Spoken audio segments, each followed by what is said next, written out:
Le soleil de la rentrée brille dans cette école perdue au milieu du marché de Dembé. Passer le portail, un autre spectacle.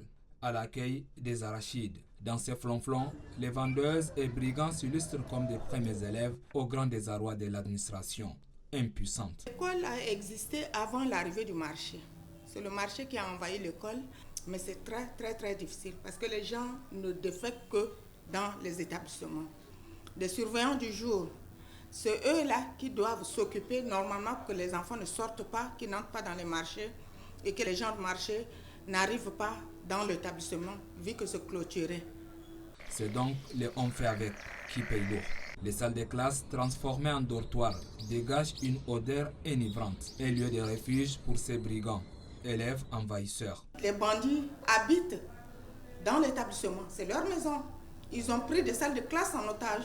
Ils dorment là dans les établissements, ils font tout là dans l'établissement. Là où ils vivent, ils ne nous agressent pas. Mais entre eux, il y a tout le temps des bagarres, des couteaux, tout le temps. À ces premiers clichés s'ajoute un deuxième, tout aussi surprenant. À proximité de l'école, des débits de boissons. Ici, l'école et l'alcool portent la même tenue, même si dans la logique, ça ne colle pas.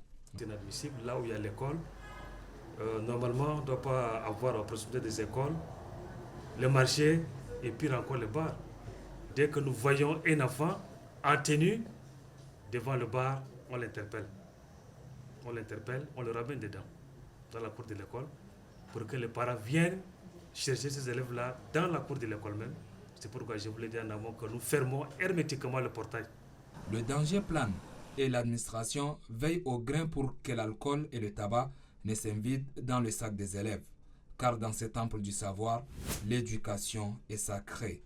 Même les moutons ont fait leur entrée.